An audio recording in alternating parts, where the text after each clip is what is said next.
The thing I will say about this violence that's so scary is I watched the video of him getting shot through the neck more times than I care to admit, in fear. I'm more muted to their respect for my humanity. This is a race battle. This is one where there are governors of progressive, liberal, and even moderate Democratic states, so left states, that have flags flying at half-mast or that were flying at half-mast in honor of this man's contributions to society. And that is to say this. Nobody wishes death on anybody. I don't wish for anyone to be killed. And I also allow space for memorializing who this man was in life. Native Land Pod is a production of iHeartRadio in partnership with Reason Choice Media. Welcome home, y'all. This is episode 97. Just 3 shy of 100 of Native Land Pod, where we give you our breakdown of all things politics and culture. We are your host, Angela Rye, Tiffany Cross, and I'm Andrew Gillum. What's up, fellow co-hosts? How y'all feeling? Great, let's get into it. What are we talking about today? Well, there is that, of course. And before we get into it, I just want to remind y'all, we've got a great, big, important event coming up. And we want to make sure all of our listeners who are in the DMV, the DC metro area, know that Native Land Pod will be live next weekend, Saturday. That'll be September 27th from 5 p.m. to 7 p.m. at the Congressional Black Caucus Foundation's annual Legislative Conference and Phoenix Awards dinner. Some special treats out here coming up in that dinner that evening. But we are really, really, really honored, as we did last year, to bring you coverage, interviews from our top nation's leaders on the Democratic side and other organizations who you will want to hear from. So please, please, please, please go ahead and put that in the calendar. Pencil us in a date. September 27th, 5 to 7 p.m. Check us out. What are we talking about today, y'all? Aside from we'll be at the CBC Foundation's conference coming up soon, what else we got going? There's so much happening in the world. One of the things that I think we should definitely get to is this HBCU funding myth, which is one that has followed Donald Trump since the first administration. So hopefully we can talk about that and what they do to just shift resources. When it's not for billionaires, they just move the funding around. There's a lot of heavy things going on, but Angela had a really great idea that I'm excited to talk about, to have Sergio Hudson on the show today. It's Fashion Week. It's running over the past few days. And New York Fashion Week is a really big deal for designers. And we're not having a flighty conversation about this. We're talking about the role that Black influencers and Black celebrities play on brands, and how that impacts commerce, what we wear, and how it drives opinions. And sometimes we can prioritize that thought that white is right. And we wear white designers, but we may not put our money or our time in Black designers. So we're going to get into an economic, but also a social conversation about that. And so I'm thrilled that we actually have Sergio Hudson joining in the show. So you guys don't want to miss that. So stick around for that. Nice. That's good. That's good, y'all. So speaking on the heavy side, obviously this last week in the country, we saw a political murder of Charlie Kirk, and it's gathered a lot of attention and quite the, how will you say, difference in reaction depending upon, frankly, the character of the person who's responding. And I'd love for us to just sort of talk a little bit about what this moment means for the country, for us, for our community, and give a little bit of reflection on that writ large. And with that, y'all, we're going to get into this show. Stay tuned. All right, y'all. Which one first? I think we should get to Charlie Kirk, because something that was interesting in the comments, a lot of people were saying, I'm 59 minutes in and you guys haven't talked about Charlie Kirk yet. And so I do want our audience to understand that the shooting, death of Charlie Kirk occurred when we were wrapping up the recording of this podcast. So we were not aware. And that's why we didn't get into it. But Angela did have a conversation with Michael Harriot, whose book is almost 2 years old and remains on the New York Times bestseller list, Black AF History, in her solo pod, where they didn't necessarily focus solely on Charlie Kirk, but talked about white violence. And I think that is an important part of this conversation today. Angela, where can they find that if they want to check that out? So all of our podcasts are available anywhere you get your podcasts, including our YouTube channel. So all of our podcasts can be found in the same place. And the other comments that people kept making, I'm not making light of anything, but last week I wanted Angela to take her hat off because I'm like, we can't really see, but I didn't say anything. And all the comments were how cute she looked in her Puma hat.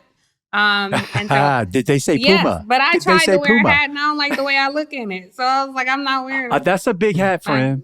That's a big hat. It don't look right on me. Head is smaller. So I'm not wearing my hat today. Anyway, but the comments were definitely loving the whole outfit. They kept talking about it. I like the message on that hat too. Well, we got this at the Kim Blackwell's conference. So accelerate her. Thank you, Kim Blackwell. Okay, let's get into it. Yeah, Tiffany, I'm glad you raised that because in truth, for the benefit of our audience, we did actually communicate after the news broke of the murder of Charlie Kirk there in Utah. And my reaction when we had finished and wrapped recording and then learned about what had occurred was obviously immediate, regret, to see political violence kind of making the kind of return that we've seen it make in the past several months and years.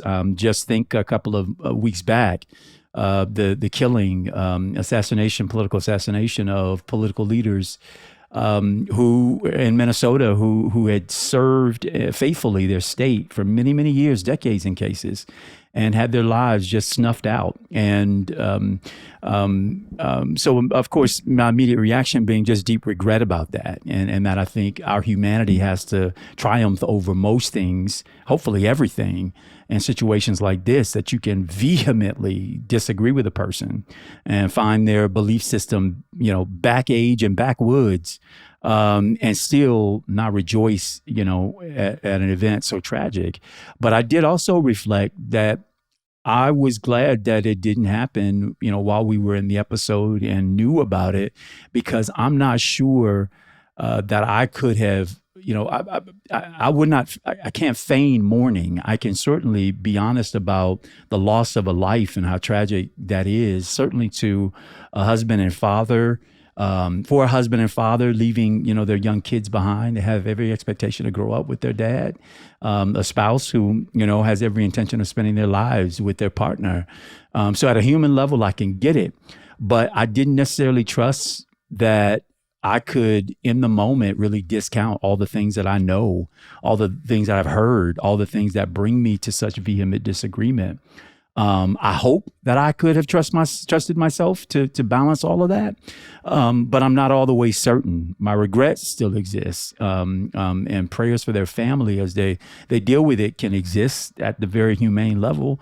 And what can also exist, or rather coexist, is that I still very much so disagree with his words, and I think the legacy that his words will leave. And my hope would have been that he would have had the benefit of living out a long life, certainly one long enough where he would have benefited from not just age and living, but wisdom that could have controverted, many of the thoughts that he, had in his 30s.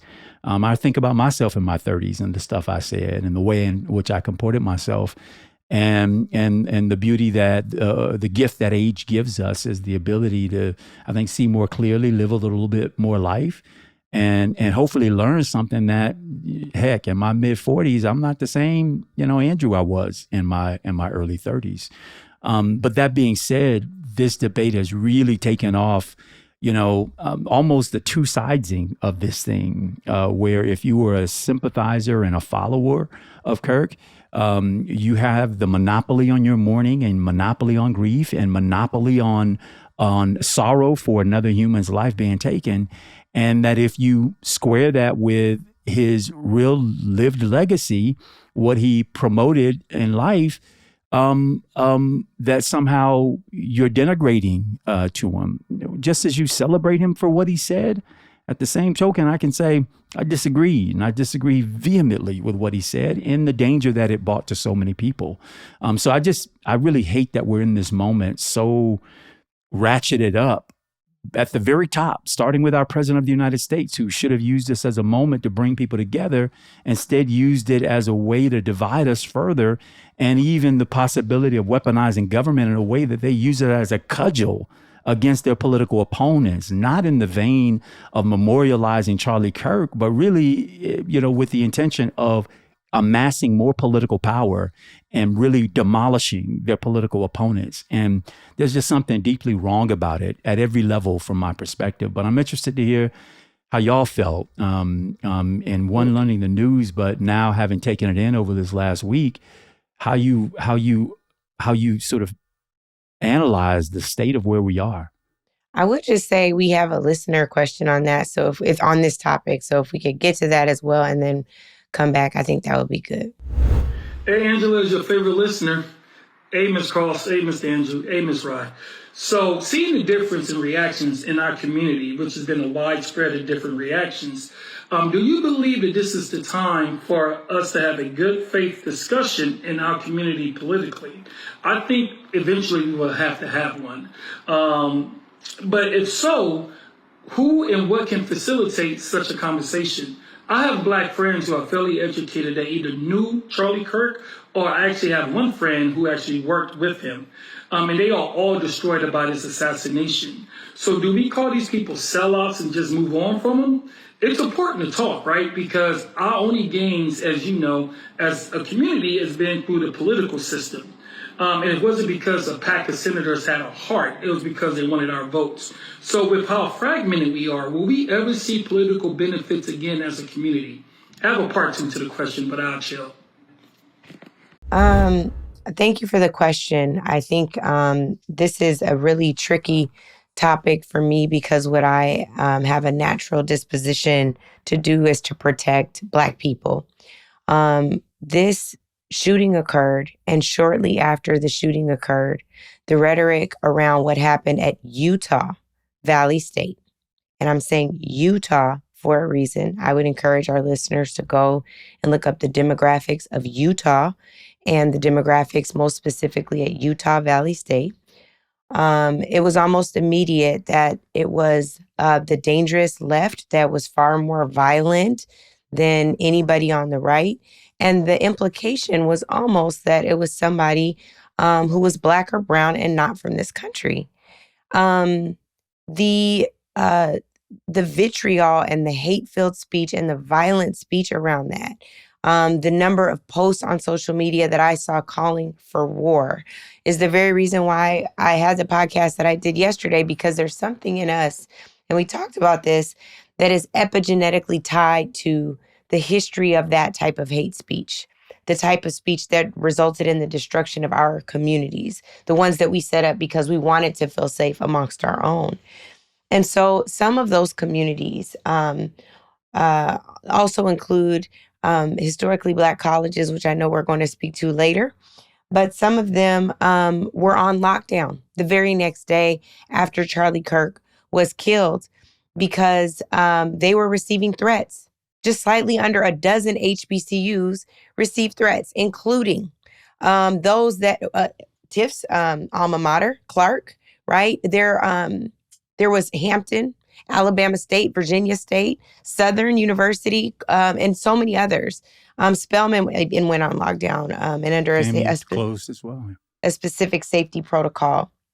But I'm saying that to say that what we have to reckon with in this country, or maybe it's they at this point, have to reckon with in this country, is why it is okay to hear about violence, a violent death occurring, and automatically assume that that is on us. When you look at the last several political assassinations, political killings, politically related deaths, those have all been done by white people. And so that is why we had a conversation about white on white crime, about white violence, about white hatred. While we're talking about this, we're not talking about the student that was found hanged at Delta State University. We don't know all the facts around that, but it is certainly eerily timed, and we should call a thing a thing. I think the last thing I just want to point out here that I also think is violent. We talked about the violent speech around war specifically and all that. What also is violent in this moment is misinformation. And there were several posts going up. One of them I even sent to a group of Black media friends, like, do y'all know if this is true? I can't find anything on it, but do you see anything? There were a number of players in the NFL who they claim were supporting Charlie Kirk's family after his death. And there was nobody like going in to correct the record on these young folks that they weren't in fact doing that. If they were, that's their prerogative. But I find it really hard to believe that someone who was so vitriolic and hate-filled and calling people that we know and love dumb and saying they don't deserve to be in position, that they would then go and say, we're going to set up these funds and pay for his funeral and do all of these things. Maybe that's a Christian way. I just don't understand. But what it ended up being was violent misinformation. And I think that's something we also have to be calling out in this moment. And I apologize, y'all, for my voice. I like a raspy voice. I love when my voice sounds like that. But I have to say, I would have completely trusted myself speaking in the moment about Charlie Kirk. One, because my aim is always to inform. And so, I remember being 22 on the breaking news desk when things happen and you got to like write something really quick for an anchor. So I would have been fine with it. I would have been fine because my thoughts have not changed from the moment I heard about his death to how I feel now. And that is to say this. Nobody wishes death on anybody. I don't wish for anyone to be killed. And I also allow space for memorializing who this man was in life. And who he was in life is very apparent. When we talk about political violence in this country, there is no debate about where it's coming from. Angela, you referenced the demographics of Utah. And so I just want folks to know it is nearly 87% white in Utah. The student body of Utah Valley University, is that where it happened? Yeah. Mm-hmm. Yeah. They have about 36,000 students who are not of color, and then less than 10,000 students who are, and they don't disaggregate that demographic. And so, but we even without knowing that, like, we know Utah is a solid red state, extremely heavily Republican. So none of us were questioning about who the shooter might be. And had we been on air, we would have been responsible enough to not speculate about that. And it was just surprising to see how the media just immediately latched on to whatever the White House said and presented it out there with very little filter. So it's discouraging when you have to try to tell people, verify, and the legacy media doesn't even do that. Since Charlie Kirk's death, I will say, around the time that he was murdered, he was encouraging a lawsuit against me for something I said. I don't need to relitigate it here, but I spoke about it at length with Michael Harriot for Contraband Camp. So I encourage you all to look at that interview if you want to see what I said. And I stand firm in what I said. I don't speak. I try not to speak irresponsibly. But the death threats that not just myself, but so many people in our group chat have gotten have been extremely detailed, extremely provocative, extremely specific. They have said to some of our friends, they've named their address, they've named their family members, they've named towns where they live. Someone posted to their followers, when we see Tiffany Cross out and about on the streets, make sure we treat that dumb bitch like the terrorist she is. Remember, the Constitution says we can overthrow a corrupt government and we can also take out any domestic terrorist.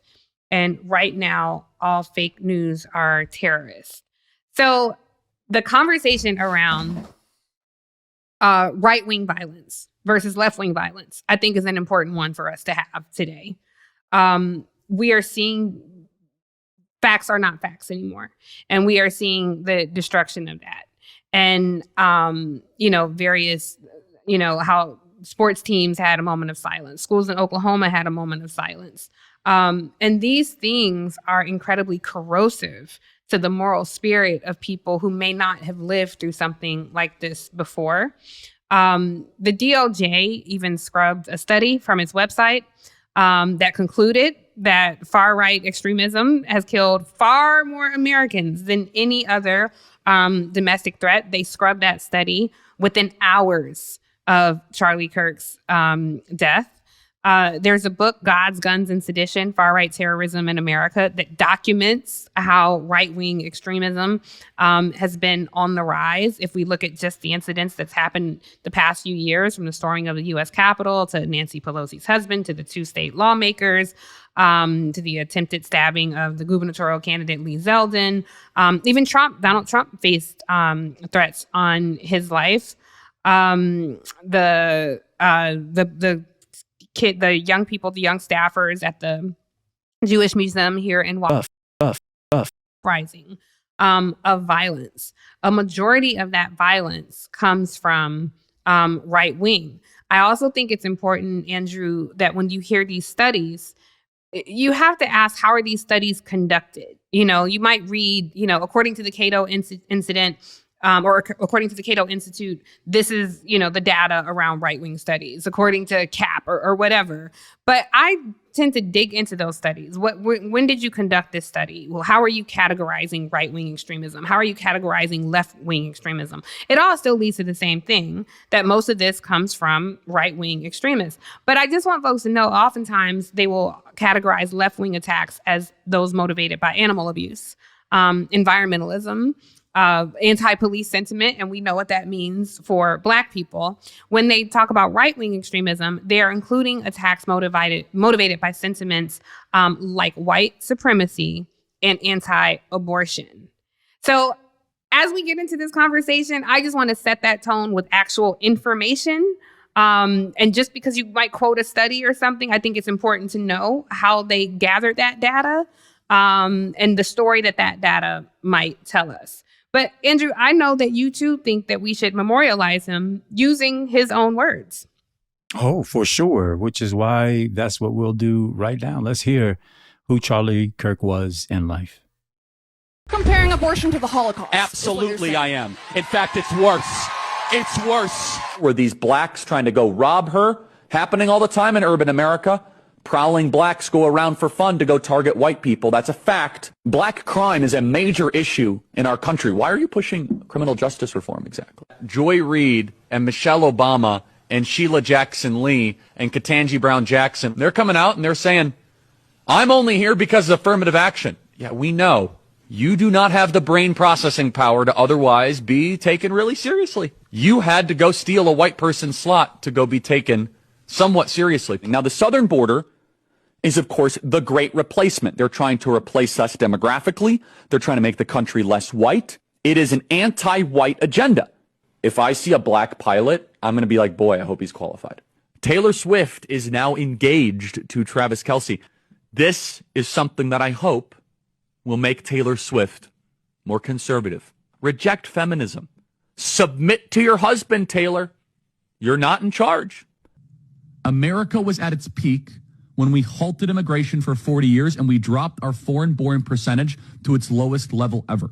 Miss Rachel, you quote Leviticus 19, love your neighbor as yourself. The chapter before affirms God's perfect law when it comes to sexual matters. In Leviticus 18 is that thou shalt lay with another man shall be stoned to death.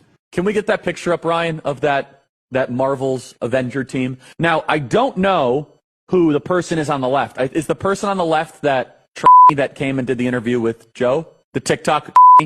Your government is being run by freaks. It's like immediately I have like a flashback to a country where weren't able to do Bud Light commercials. What does being trans even mean? Is that even a real thing? It means You need therapy. We must ban trans-affirming care, the entire country.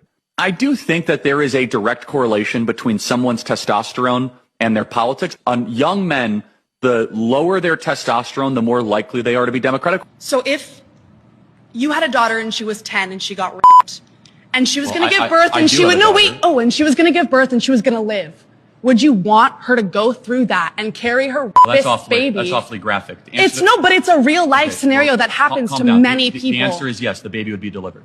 When blacks in America did not have the same rights they had today, they were less murderous, there was less break-ins. Why is that? So I'm sorry, are you trying to say that blacks thrive under subjugation? No, I'm not. I'm saying I'm asking you the question. The data shows they were actually better in the 1940s. It was bad, it was evil, but what happened? Something changed. I'm done talking about Epstein for the time being. I'm going to trust my friends in the administration. So clearly y'all can hear the pure hatred, the indecency, the inhumanity, the trafficking, and just the most gutterous form of not even politics, of humanity, that we have to live with.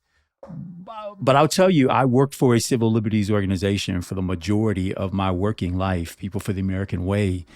And part of our founder, Norman Lear's, real premise was the fact that even a Charlie Kirk, would we have to defend his ability to say whatever the hell he thinks and believes, even if it is something that we disagree with vehemently. And in truth, the right used to hold up the banner that said, these liberal, touchy-feely, woke, what is the other one? The cancel culture.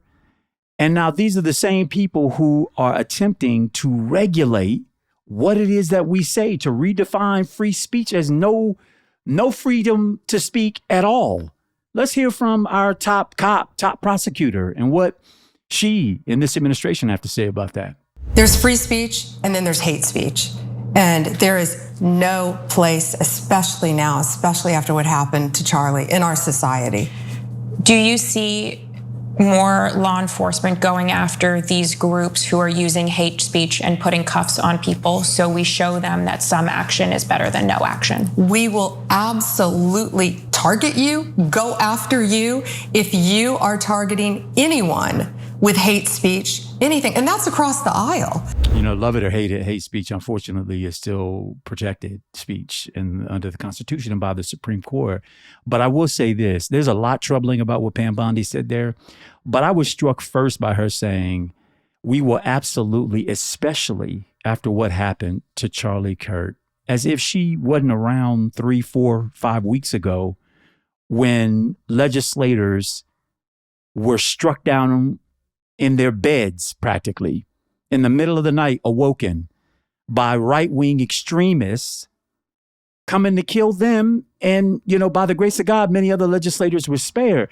So I tell you, it'd be one thing if you could trust the government to clamp down on, quote, hate speech, if they were actually going to do it justly and rightly and go to the people who are actually provocateurs of hate speech, because that would mean they'd have to clean out their own bedrooms first.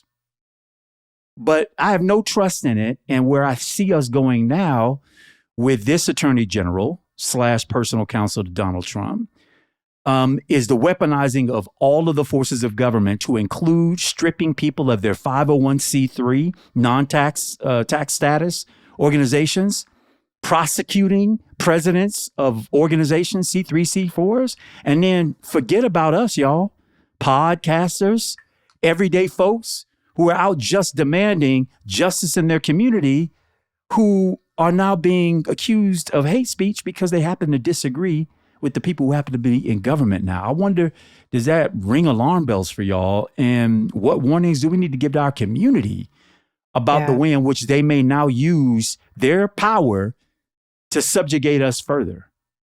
The thing that comes to mind is twofold. One is there's been a lot of conversation on right versus left, but I still think this is a conversation about white versus white. The reason I'm saying that is because the Emmett Till Anti-Lynching Act was just passed in Congress in 2022. right? This was just passed in Congress in 2022. And I'm bringing that up to say that the protection of Black people against violent rhetoric and then the violent actions that are taken on the other side of that violent rhetoric was just put into law 3 years ago. We have to have the conversation that many have been afraid to. I don't think that this is along ideological lines. This is a race battle. This is one where there are governors of progressive, liberal, and even moderate Democratic states, so left states, that have flags flying at half-mast or that were flying at half-mast in honor of this man's contributions to society, even when those contributions resulted in death threats to people we love like Tiff. I think that is something we have to wrestle with. Why is it that someone who can cause such grave harm to people who look like us be celebrated and given a hero's welcome?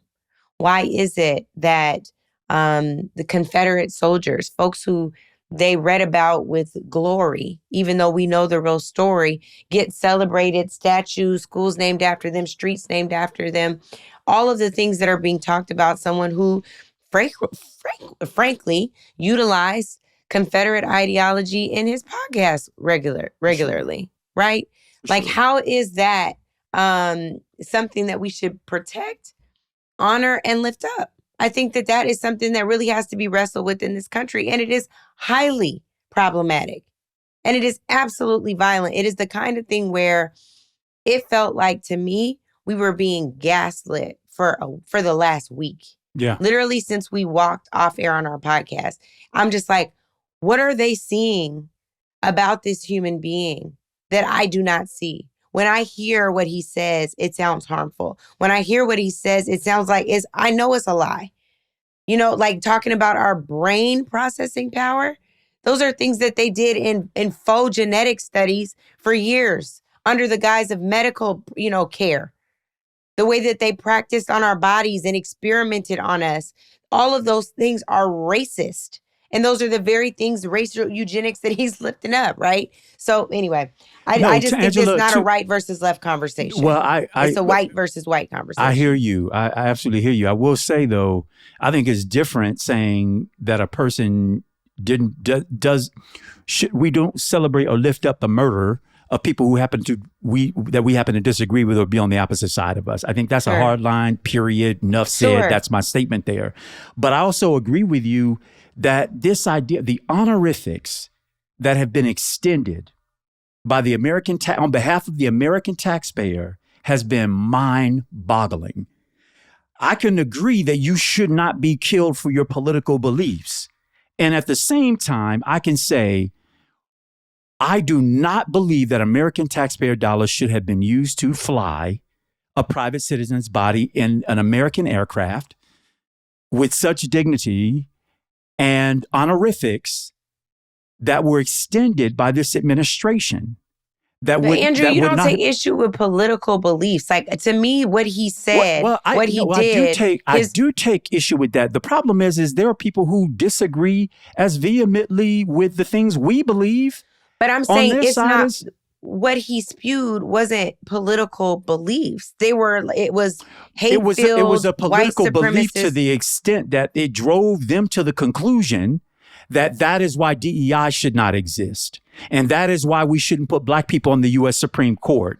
And that is why we shouldn't have Black pilots, male or female, flying commercial airliners in jets of large proportion. So when their racist beliefs lead to public policy prescripts, then absolutely you're gonna hear from me on all sides of it, because consequentially, I could deal with a person who hates me because of the color of my skin, but don't have the power to do shit about it. But I guess what I'm saying, different exception it's with not the person who can hate just political consequences, though. It's not. I guess what I'm saying is no. I agree that it's not just political consequences. I completely agree. I think about Ruby Freeman and her daughter and the terror that they had to exist and try to survive through at the hands of the Trump presidential campaign and their lingering folks. Oh, I get what it means for us down deep But what I'm saying, the reason why where I take exception, where you gonna hear from me is when your belief system and your disparaging belief about me, my wife, my family, the conditions in which we live and the values of which we hold is when they lead to a political outcome that then disenfranchises me, that then creates the permission structure for my murder, that then creates the permission structure for me to be fired without cause, with no justification, simply because of the color of my skin. And that's what I'm saying. The ramifications are far beyond politics. I'm not disagreeing with you. I'm just saying his belief system is one that impacted nonprofit and philanthropic giving. It impacted whether or not there was DEI policy in the federal government, in state and local governments, and in corporations. It impacted whether or not kids could be admitted to school. And sure, we can say that even a court decision is a policy-based, could have policy-based impacts and is therefore political. But what I don't want to do, hopefully in this conversation, is limit this man's rhetoric and dangerous impact on society to squarely political, because it was so far beyond politics. Well, as a political scientist, politics is, again, about the study of people. So it isn't necessarily derivative of whether or not that study has implications on public policy. So I understand that you don't want us to talk strictly in that vein. All the reason, I have to say, why I think politics can't even begin to completely encapsulate the danger. Presented, yes, I agree with that. Yeah, that's all I was saying. The danger presented, and that's why his murder matters, is because of, in life, the way in which he could impact our everyday existence in this country simply by his utterances, as ignorant as they were. I think he got JD elected, got Trump reelected, got, so on and so forth. Yeah, I think you, I understand your point, Andrew. I really do. I deeply connect with your point, Angela. And I think you both are, Angela, you might be starting here, and Andrew, you pick up here. But we're both all going the same direction in the same lane. I connect, I think, Angela, with your point deeply because it is our humanity. Andrew, I think what you're saying is yes, but that policy will impact our humanity.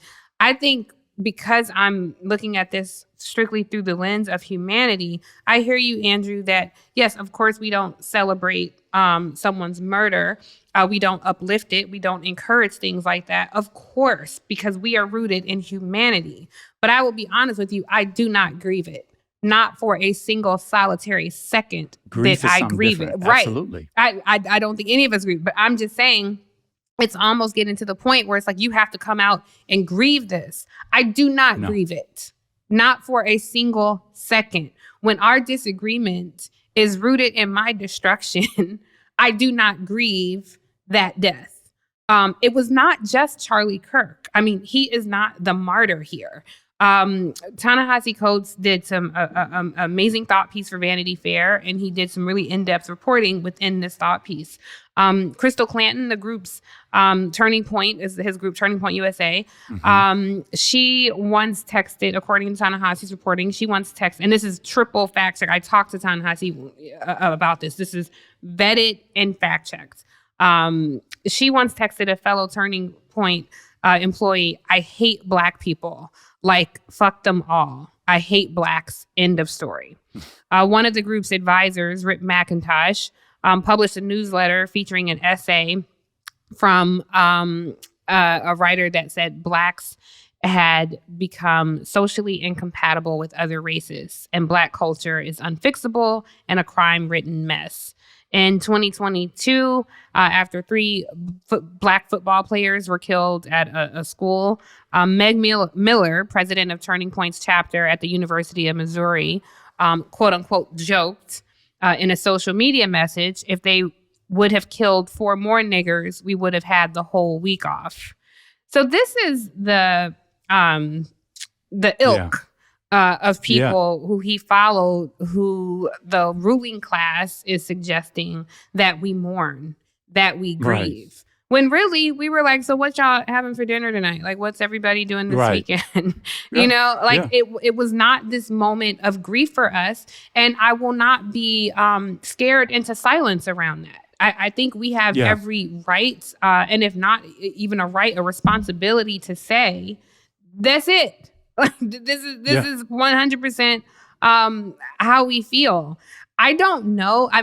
Andrew, what you're talking about, there is a pathway to a solution, I think. In our politics, there's a pathway to a solution.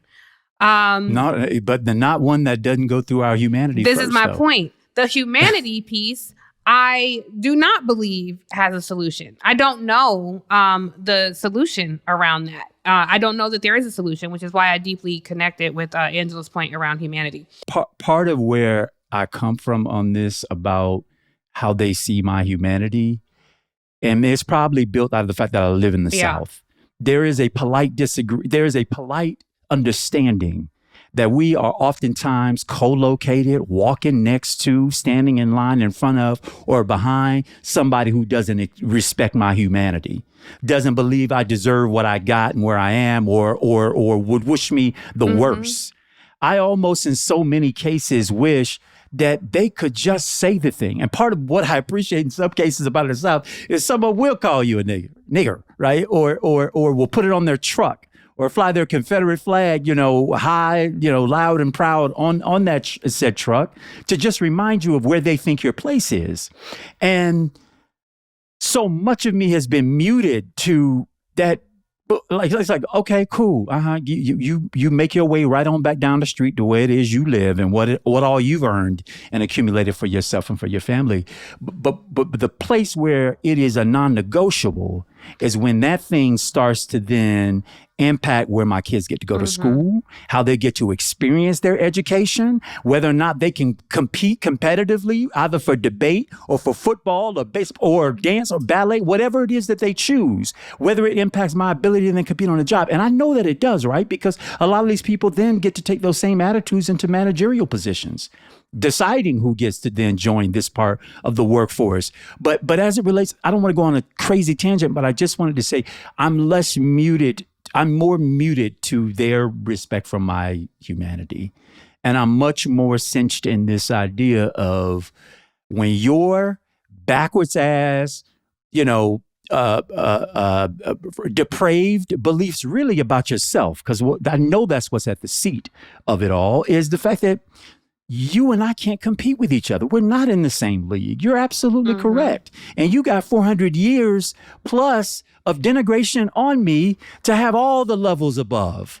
But unfortunately, you not found yourself in real competition, and you cannot take the heat. Not real you must competition, get out the though. kitchen. Not real competition. But again, if we had to be generous with the word, now you find yourself in competition with me, and you realize, well, what their parents realize is that they're back on the couch at home.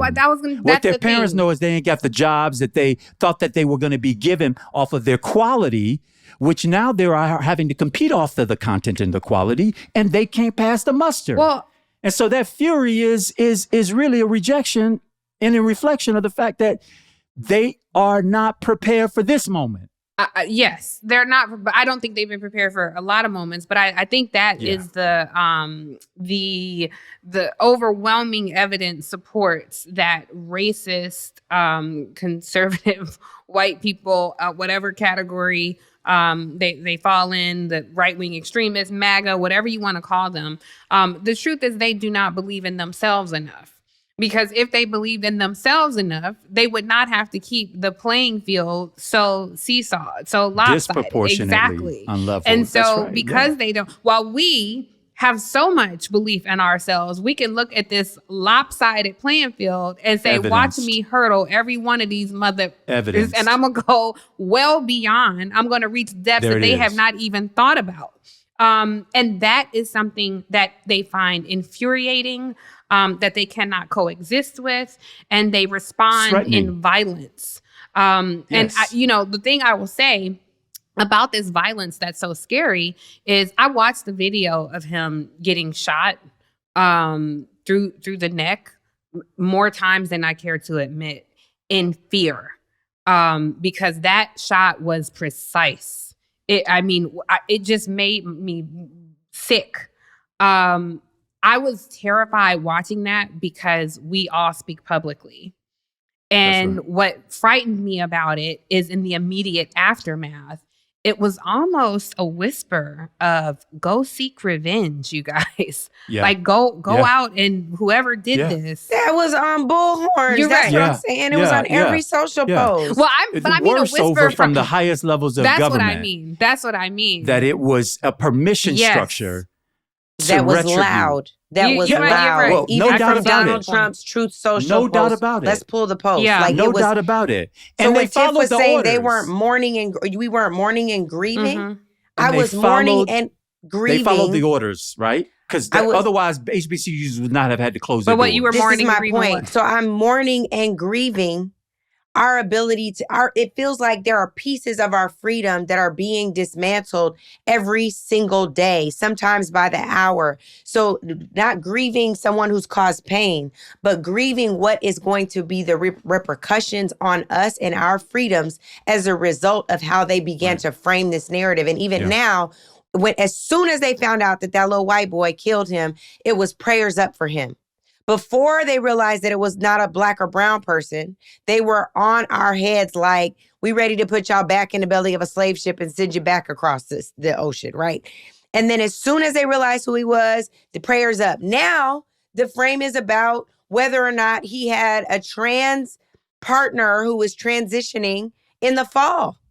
So they can put it back at the feet of the left. Which is, by the way, insane, right? Yes. Because none of us, first of all, I've been around LGBT politics from my work professionally and also personally, and I would never connote simply a person's identity as an LGBTQ person as being left. Right. I don't know what you were raised in a conservative Utah household. Yeah. And simply because your life partner at this time in your life might be a trans person does not tell me anything about what you think about me. Hello, Bruce Jenner. Okay. Hello, Bruce Jenner. Hello. Thank you. And the examples can go on and on and on. So even the trans pivot that the right is attempting to make, that don't square with my politics necessarily. I don't know. While I am a supporter of trans rights, what I don't know is anything about what this man believed. Politically. And by the way, he's never voted a day in his life. It's not just the right attaching to that. It's the media. Like, they are clamping onto that, too. I agree with it's that. like, what? Is there a difference? Because it's salacious. At this point, you might be right, that's Andrew. a great point, Andrew. Is there a difference at this who point? the owners? Yeah. Is there a difference? To me, you still These have a guys take their talking responsibility. Like, points. I know these people when they're on air. Like, I know them. And just to hear them regurgitate what talking points from the White House or tap dance around what's real, it's so disappointing to see. It's just I don't know. It's just a lost cause. And I just feel like on some level, at this point, I feel so disconnected from politics. That's why I totally understand your point, Andrew, and you brought it home beautifully when you were talking about impacts where your kids can go to school. And those are very real, tangible things. But when I get to the humanity piece, it just, I don't know. I just feel so disconnected from this landscape. And the closest thing I can compare it to, I think, about like enslaved women or just women who were trying to make it during the civil rights movement in the 40s, 50s, and 60s. When your spirit is in such danger that you got to huddle together and you float so far above, you can't even meddle in this melee right now. Sure. It can feel like that is the devil's business to be even engaging you in conversation and what you call a good health debate. The one thing and I think it's even above this, but the word that you use, Angela, that I have been, I don't know if you created this phrase or not, but I have definitely been using it as though it is my own. And that is psychological safety. Ever since you said that, I've said that so often because that is what I feel. Every time I'm doing Abby's show, like all day, I'm tight. I feel so just uncomfortable. When I walk in there, I feel uncomfortable. And when I feel that way in life, I vacate. I flee. Like I don't engage in that. And I, at this point, am starting to feel that way off TV sets. I'm starting to feel that way around people. And in my spirit, something is stirring, saying it is time to elevate. It is time to, in this the spirit inside you that is on this earth having a human experience needs to elevate. And I feel that spirit of commonality in a whole lot of other Black women too. Now, it could be with Black men, but I talk to a lot of Black women who just we're kind of observing, like, wow, this is really happening. And that doesn't mean we're apathetic. It doesn't mean we're not going to vote. It doesn't mean we're not organizing. But I take very extended breaks from looking at the minutia of what's happening in this world because it weighs my spirit down in a way that doesn't feel right to me. It doesn't feel natural to me. So I don't know what other people are going through spiritually, but it's what I feel. That's powerful. I know. That's powerful. And I know we're closing out, but Angela, and please. just really quick, I do want to say that while this country continues to grieve so many instances of loss of life, political officials who were in states that where flags were not flown half-mast and they weren't even acknowledged by the president for losing their lives. But I also want to point out that the day after Charlie Kirk was killed last Thursday, there was another high school shooting at Evergreen High School in Colorado. Mm-hmm. And I think it's important for us to realize that, yes, people kill people, but the access to guns and the lack of gun safety in this country will continue to perpetuate all types of harm and violence if we don't get it under control. I think that is a nonpartisan problem. Bullets are nonpartisan, and so should our ideology be around protecting citizens. Yeah. You'd almost think our humanity would also be nonpartisan, right? How about that? Before Sergio comes on, Andrew, do we have time to talk at least briefly about HBCUs, or do y'all want to do that in the mini? I'd love to hear, Angela. I don't know if you feel comfortable just sort of bringing us into that real quick. I think it's important that we raise the specter for our community about what's happening on the funding. Yeah, absolutely. So first, I just want to acknowledge that our schools have been fighting for their lives since the foundation. You all as HBCU grads certainly know that. Historically Black colleges and universities have to do more with less all the time. And this is no different. So the Trump administration recently made an announcement that it was giving $500 million to historically Black colleges and universities after cutting funding for minority-serving institutions. And what I wanted to do in this moment was just flag that this was not a new grant or a new gift like what they do for rich taxpayers. It actually resulted from a taking. So this administration cut $350 million that supported minority students in science and engineering in STEM fields. We know that Black students are historically underrepresented in STEM fields. $350 million was cut from federal grants to minority-serving institutions. Again, remember that number, $350 million. There was a $500 million influx to HBCUs and to charters. Nearly $140 million was cut from teacher training programs because the administration claims that it promoted, quote, racially divisive ideology. Additionally, $15 million was cut from magnet schools, specifically created to combat school segregation and provide educational opportunity for Black students. And lastly, $9 million cut from gifted and talented programs. The administration said that these used, quote, racial targeting in recruitment, suggesting they were actively working to include Black students. Now, here's the thing that I just want to flag, because people love to say that something was the lesser of two evils when we talk about our politics. The difference between the $500 million transfer from minority-serving institutions and programs that help Black students is that under the Biden-Harris administration, they invested $17 billion over 4 years to historically Black colleges and universities, and those were not transfers from other minority-serving institutions. I think people will often, and I want to flag this for our audience because we can get a little Black versus brown, Black versus indigenous on here in ways that I don't like. Let me make it clear to you that one bucket, I used to work for an organization that represents historically Black colleges and universities. It's called NAFIO, the National Association for Equal Opportunity in Higher Education. You can look it up to fact check me. Under minority-serving institutions in Title III funding is something called predominantly Black institutions. So it's not just Hispanic-serving institutions. and Native American serving institutions that experience these cuts. It's also predominantly Black institutions. I appreciate that, Angela. I would also simply add that also be careful where it is that they are targeting the influx of resources, because if you've experienced being an HBCU in a state like mine, like Florida, where on one hand they like to look like they're dangling these nice influxes of resources, but with the other hand, and sometimes with the same damn hand they're giving, they are taking away our professional degree programs. They are reducing our ability to produce magisterial and doctoral degree programs. They're removing research funding from us and putting it with PWIs, eliminating the opportunity for our kids to get our college students to get access to that. So essentially what they have resigned themselves to is, if we're going to support Black higher educational institutions, we will support them in being a baccalaureate degree manufacturing institution, but we will not put resources into their ability to become lawyers, doctors, professional degree seeking and earning individuals, where they can earn greater resource, more money, attain higher degrees, more pay, and also ability with certain positions to attain those positions.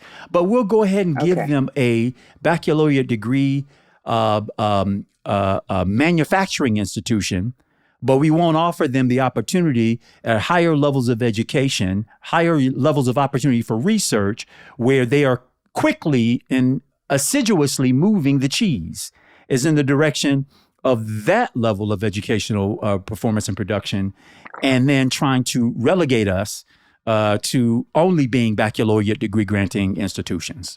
Yeah. Well, I think this is a conversation we'll pick up again and again, because it's it to me it seems like a coded effort to stoke a war, to have communities fighting over crumbs while they always steak. So yeah, always. We'll revisit this. So joining us now, we have two powerhouses in the fashion industry. Many of you all may know that it is New York Fashion Week time. It's Tiffany and I's favorite time of the year, but sadly, both of us were not able to join people who become like dear family members to us. And they are joining us here to talk about really the role they've had as Black designers, a fashion powerhouse in this industry, the many ways in which it is challenging, and all of the many ways in which they've overcome. They are Inga Beckham, who is the CEO of Sergio Hudson, and Sergio Hudson himself, the creative director and co-founder with Inga Beckham of this incredible brand. Hey, y'all, we missed the show. Welcome home. Hi, we missed you guys. I'm so bummed I couldn't be there. You. You'll see on the screen pictures of Angela and I each year sitting there gawking and drooling over every dress and design coming down. We literally sit there the whole time just tapping each other. And we are very lucky and fortunate to be donned in Sergio when we're seated front row at Sergio Hudson's show. So we consider it an honor and a privilege to be on your invite list every year. So thank you both. So y'all have come through, and Inga, y'all have come through for us many, many times. So we love you both. But Inga, we owe you drinks and dinners, I'm sure. Yes, and all the flowers. Yes. So, but I do want to just say we do appreciate y'all. And I think, Tiff, what you said is a good place to start. Tiff talked about the two of us being there, but also y'all know the Machetes show up regularly to Sergio Hudson fashion shows twice a year where Fashion Week takes place. You all have been clutch for us emotionally. You all have been clutch for us, just, in terms of all the ratchet things we do, cracking all the jokes. And I think that we together have built a community of encouragement. And so the expectation I have for y'all is that our community would support you all the ways in which you support the community. And I would argue there are a lot of people that don't know all of the things you do, but I'm just going to give y'all one quick example and then we can get into this. As Inga sits before us right now, she is rocking Simone Smith's earrings. There is not a Black brand that they see as a competitor. They see them as family. And even for Black entertainers, A-listers, B-listers, Z-listers, I'm a Z-lister, they look out and take care of us, right? Like you guys just do. And I want to publicly thank you for the ways in which you show up for people when they're on top, when they're somewhere in the middle, and when they've hit rock bottom. I'm about to get emotional just thinking about the way that y'all have come through. And one example that comes to mind, and then I'm going to yield, on the other side of the really unfortunate, humiliating dismissal of our dear sister Joy Reid from MSNBC, Joy was asked to be a special surprise guest at Black Women in Hollywood in LA. And I did what I normally do, text Inga at the 11th hour, like, sis, there's this incredible moment Joy has, and we want to show she's on top. And when I tell y'all, Inga and Sergio sprang into action to make sure that Joy was looking her best and feeling her best, and then was like, you and Tiff cannot go to that looking crazy. Y'all gotta be rocking the right thing too. So it's just a small example of the things that y'all have no idea they do. And I just love y'all. So I just want to lift that up. That was a long filibuster, thank you. But it really is one thing that I think is important for all the A-listers that missed out on that show, which is one of the best. I am biased, but it is also true. I just want them to know that y'all are the truth. I think before we come to you guys, I just want to say some of the people you dress, so you guys can fill in the blank. But of course, Madam Vice President Kamala Harris is a regular on your client list. Actress Blake Lively can often be seen donning your fashion on red carpets. Machete member, co-host of The View, Sunny Hostin. We actually gifted her for her birthday one year on air. Sergio Fitz. So you are a household name in elite Hollywood circles and brands. Can you talk to us a little bit about what happened this week around Fashion Week and your relationship with, the Black community? Like, how can we support you, and how have you experienced support? So I said this to my team, I was raised by an activist, minister who, literally I've sat outside while my mom went into crack houses and got people out. I've driven hours with her to take people to rehabs. I've went into, get prostitutes off the street. Like, I was raised like that to help my community to be better, be greater. So when I chose to go into this industry, I look at it as community, as we need to build for each other. So, I'm constantly asked questions, why is this person not at your show? Why is that person not at your show? And my viewpoint on it is, even from my team, my viewpoint on it is who's going to be there is who's supposed to be there. And at the end of the day, I can't stress about who's not there, but I do value who is there for us.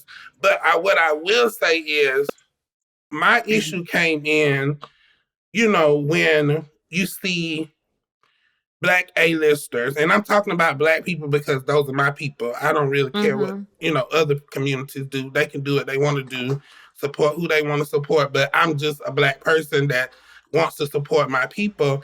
And my viewpoint on this, if you're an A-list Black person, what you can do most for a brand, not just my brand, but any Black brand, for Laquan's brand, for Christopher John Rogers, for any of us that are struggling, striving, for Rachel Scott, who just became the creative director of Parenza Schuler and had her own show at the same fashion week. She did 2 fashion shows in 1 week. And, it's crazy that these A-listers don't go to these shows just to go. You know what I mean? I'm not saying don't go to the other shows, because we all support other designer brands. I carry a Ferragamo bag every day. I'm not against us buying designer pieces and supporting other designer brands. But what I'm saying is, if you have some celebrity, what would it be if every top tier A-list Black celebrity decided, I'm going to go to at least one New York Fashion Week show that is by a Black owned and run brand? What would that do for the diaspora of Black designers out there? Because it's a lot of us, and we're all different, and we're fading. This season, I don't think it was but like 2 or 3 of us, when a couple seasons ago it was like 13. So, this industry is extremely hard. And if you can't get the support from your people, then that's where my post was coming from. It wasn't coming from oh, I'm upset these people didn't come to my show. We were literally turning people away from our show. You know what I mean? I tell people all the time, the seating at the show is what I hate the most because it's craziness. Like everybody wants to come to a fashion show. But what I was trying to say was, we as a people have to stop allowing the drug of white adjacency to contaminate our psyche. And I'm saying that from a place of being intoxicated by that myself at times. I'm just being completely honest. Sometimes when you're a designer and you dress Black people all the time, when you get that one white celebrity that wears your stuff, it's like natural for your first mind to be like, oh my God, this is the biggest deal I've ever had. And I kind of have to sometimes talk myself down and say, you know what, this is great, but that was great too. And, we have to begin to train ourselves to know that we are the moment. We don't jump into a moment, and we make the moment.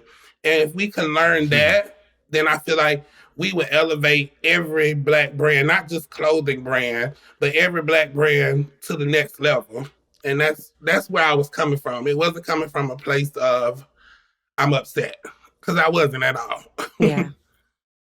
And what's the feedback been like? It's been mostly love and understand, but you have those people who come in and they're like, oh, maybe they just didn't want to come to your show. And then you had the people that be like, well, maybe if you put more Black models in your show, they would come to your show. You have those people, the keyboard gangsters, I like to call them, that come online and they want to get a rise out of you. But mostly it's been love and understanding. But I wanted people to understand I wasn't talking about like just my brand. I'm like, if you come to New York Fashion Week as a top tier A-list, and when we say top tier A-list, we know what that means. Black person, and you don't go to one show that is from a Black owned brand, that is a problem for me. I'm sorry. Yeah. I can't even sugarcoat it past that. Like, that's the problem. And if you don't think about it, that's the even bigger problem. It's worse. Yeah. And to this point, Inga, I want to come to you because I think that people do need to see you all for who you really are, which is supporters of Black brands. Y'all are not requiring or requesting people to do anything that you're not readily doing yourselves, So the fact that Sergio made this post and there's any controversy around it at all is really fascinating to me. Even this point you said back, Sergio, from the keyboard gangsters, I'm gonna make sure we roll tape of some of the shows where the models are walking down right before you come out to say thank you to everybody. It is a very diverse show, and there are tons of Black models. I watched Inga do one at Kim's conference this year for Accelerate Her with the models that came in, and it was very multicultural. Y'all are very conscientious and mindful of that, and I think if there's anything, I don't want to speak for you, Inga, but you just expect the same back from your supporters. Yeah, I think that is exactly. First of all, I want to go back a little bit. You are not a Z-lister. That's number one. When you guys show up and show out in your clothes, you are fabulous. So let's just address that right there. We are honored to have you guys. You guys have been doing the good work for the community for a very long time. And yes, you do always text me very last minute, Angela. We'll work on that. But there's nothing. My co-host will tell you ain't nothing you can do. It ain't changing. I'm so sorry, y'all. I got other strengths. But to be very clear, we are fully aware of what your work is in the community. And we know that if we texted you at the very last minute, you would show up. And so I think for us, what Sergio is talking about is just reciprocal, knowing that we come from that place, right? And knowing the hardships that we have. When we are sold at Bergdorf, Neiman Marcus, Saks Fifth Avenue, Bloomingdale's, we are sold at all these, very prominent department stores, and we sit across from all these big brands, but we don't have $100 million, but we are fully owned, operated. We have ownership of our brand. And so we have creative control, and we're up against a lot, and we fight every 6 months to do New York Fashion Week. This is hundreds of thousands of dollars that we're coming up with on our own, with sponsors that do believe in us. So I think, Sergio coming from a place of just saying, not just for us, but for all Black designer brands or all brands of color that are fighting against all the funding, the people showing up, what would it take? What would it take for us to get these A-listers, Black A-listers, people of color to understand that just doing one small thing will make a big difference to a brand like ours or any other that is fighting this fight?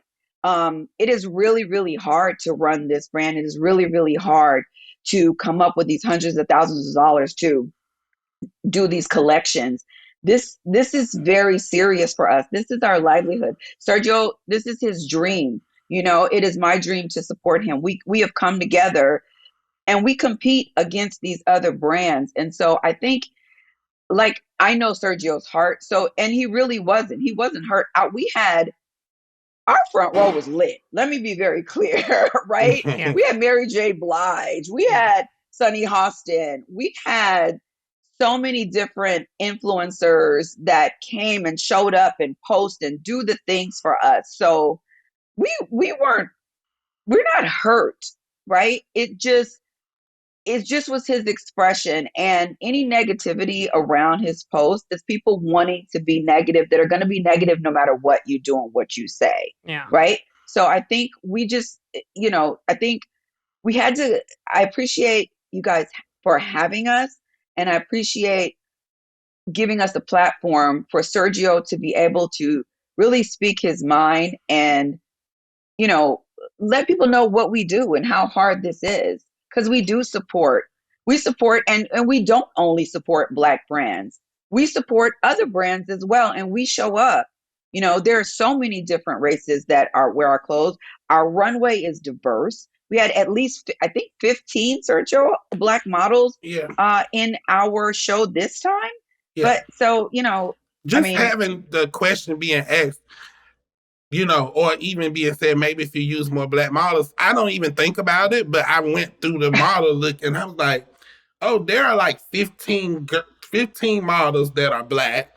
And then I can't even, the nationality, between Asian and Hispanic, it was barely any white girls. I was like, oh my God, I feel like I need more white people. Reverse. At the end of the day, it was pretty much just a show full of people of color. So I think that's a bigger thing. That's a whole other conversation. When you see, what do you see as Black people? Because you look at my show, and because a girl has curly hair and she has fair skin, does that mean she's not Black? I mean, at the end of the day, look at Angela. I mean, look at me. Yeah. Look at my mother. No, I'm saying you're light skinned and have. She in denial, Inga. You had it right. Inga. Look at Angela. Both of them are. All y'all are. Anyway. Y'all know I'm sensitive about my color. At the end of the day, I know I'm light, and my mom is light. But I'm very Black, so I don't want to be discounted because my skin color is light, and I'm not going to discount.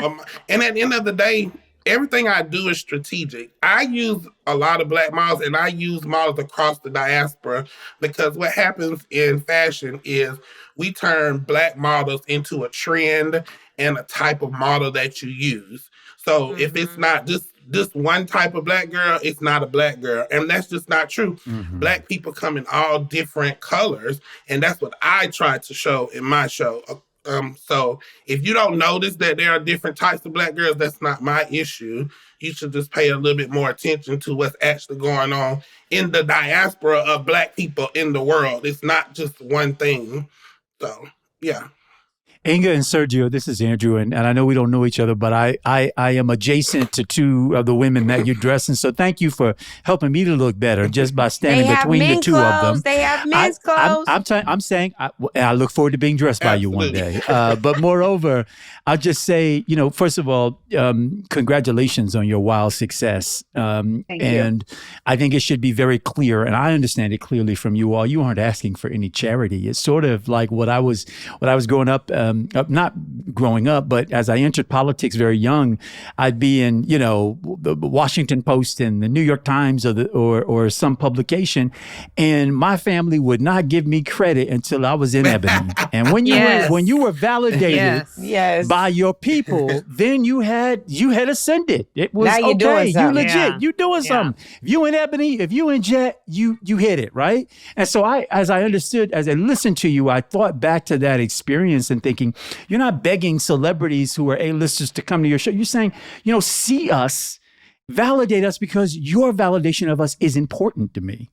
It's important for our community to see. It's important that we see each other's value and that white is not always right in the way in which the world has to see your contribution to this space, celebrity A or A-lister. And I just think, if you're celebrities are particular about where they go anyway. So if you're going somewhere, you have intention to be where it is you are.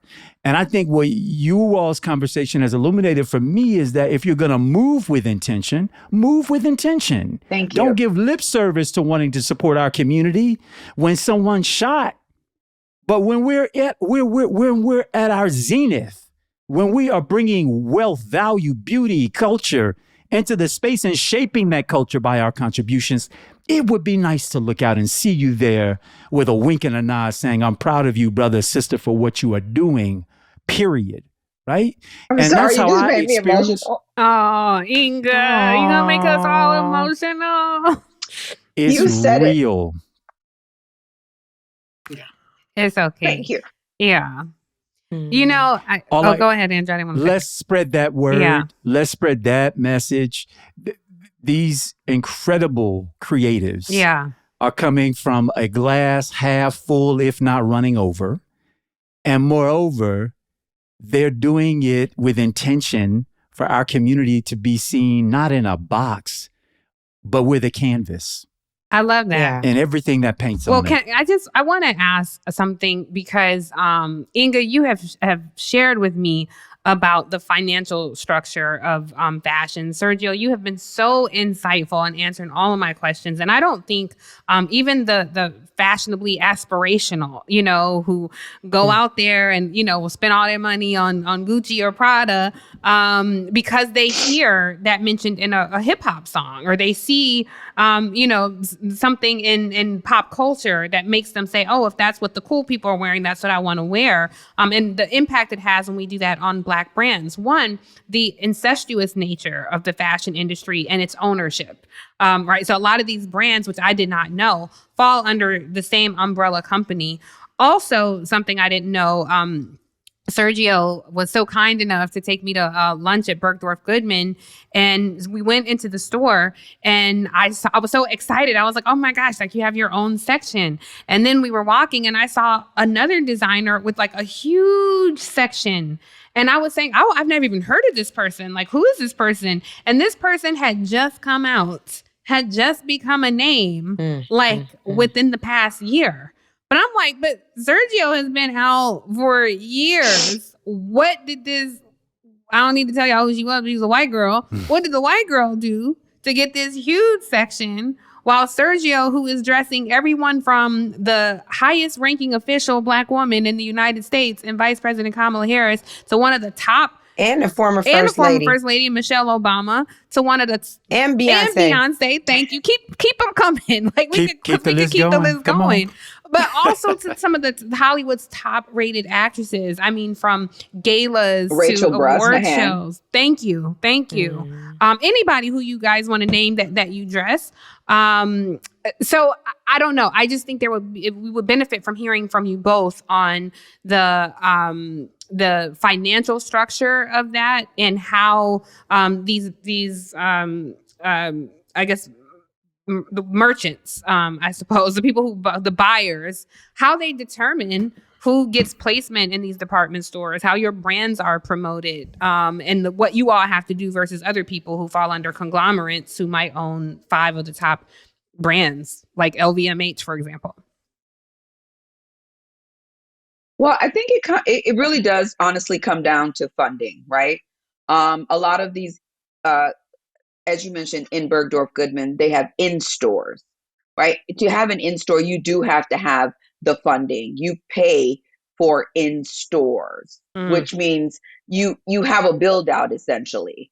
If you don't have all that funding behind you, then it does come down to the department store and your sales, et cetera. And you get into where we lost Sergio. I know. Sergio's is over us. Sergio said, "I trust you." So much, he was said, like, "I trust you. Go ahead." His stuff dies, but what you have, you get an in-store, if you have the funding for it, essentially. Otherwise, truthfully, when you are in these department stores, basically it is the amount of clothing that the buyers are allotted to come into your market and buy. So you have an amount that they come in, they buy the clothing, and based upon how much they bought, that is where you have the placement in the stores. That is how it works. Got it. That's helpful to know. And then how can folks at home support? Yes. Yeah. If they're not going to make it to Fashion Week, if they're not going to make it to New York City and to Bergdorf Goodman's, how can the person at home right now in Alabama, where my mother-in-law is, and in Georgia, Southern Georgia, where my mama is, I don't know what their purse is looking like, but how can they find you, see you, access you? So they can go to sergiohudson.com. We have a direct-to-consumer Awesome. site, and we are really great with our customer service. I have really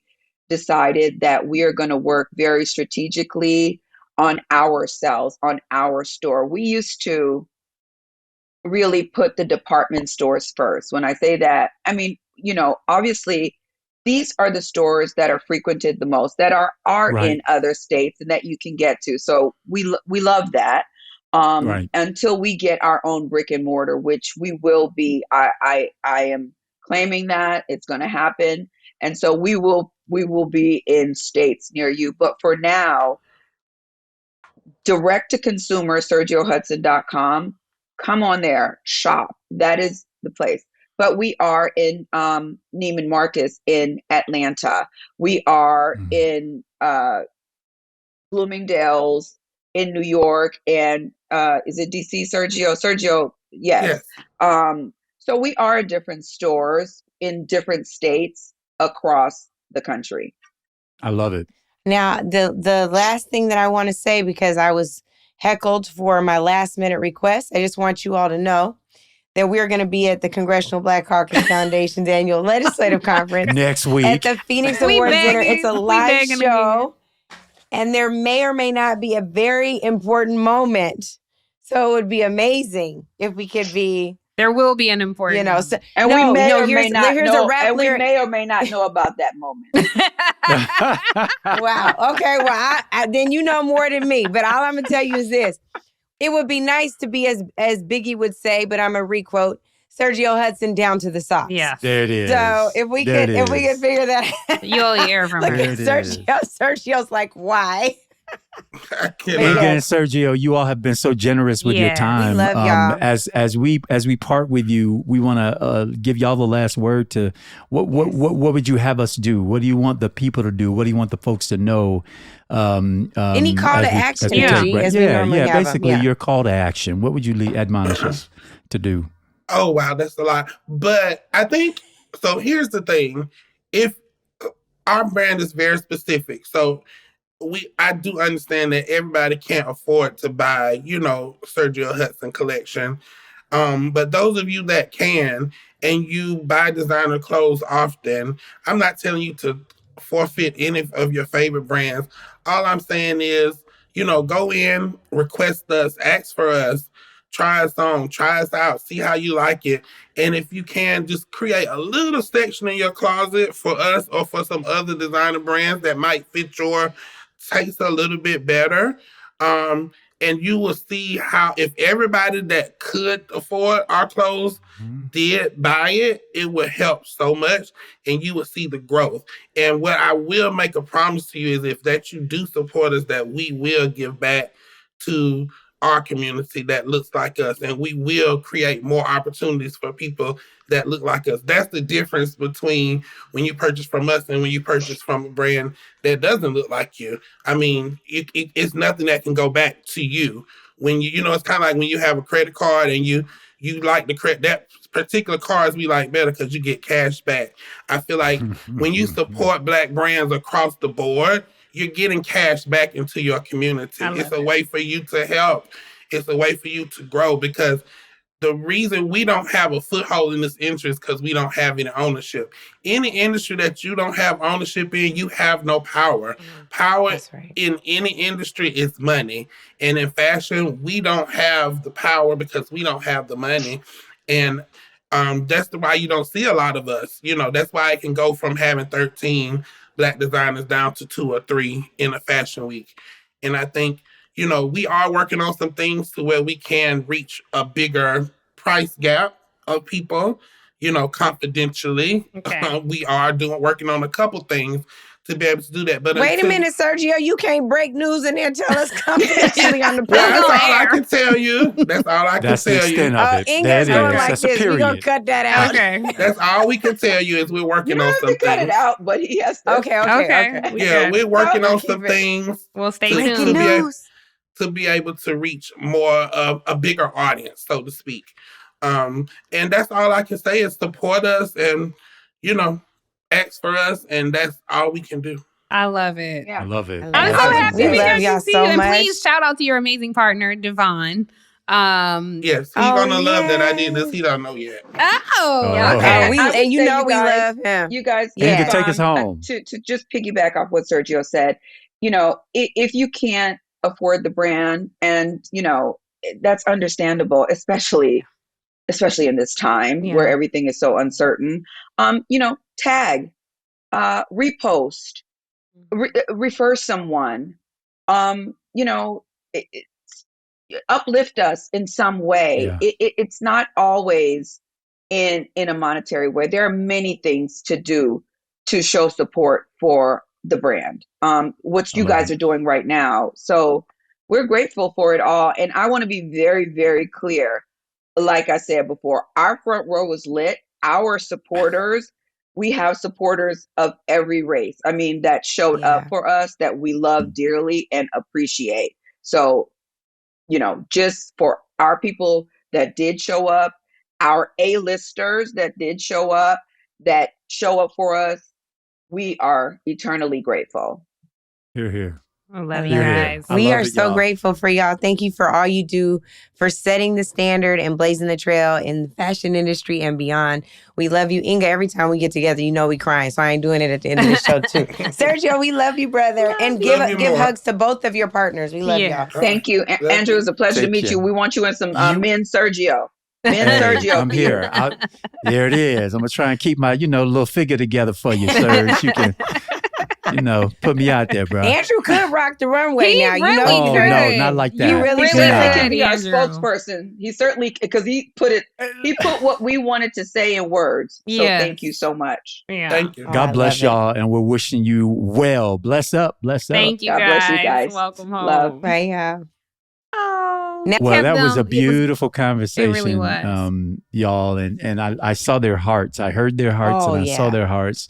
And I just sometimes think the reason why I wanted to just emphasize how, the cup runneth over and that this isn't charity is that I saw them more as spokespeople crying out for, their fellow family of Black designers in this space who were, again, once 13 last year at Fashion Week and this time 2 or 3. Yeah.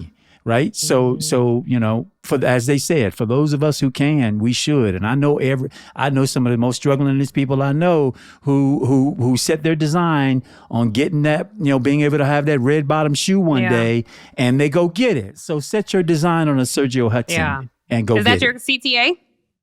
Nope. Oh, okay. My CTA, however, is, and then I'll lend to yours, it's simply that I was reading about, of course, the high rate of unemployment amongst Black women, which again is rivaling historic highs for Black women in America in their unemployment, and the rate of them that are now reaching 6 months without a job and in the job search, and how really debilitating and depressing and undermining it can be to the mind, to the ego, but also to the wallet.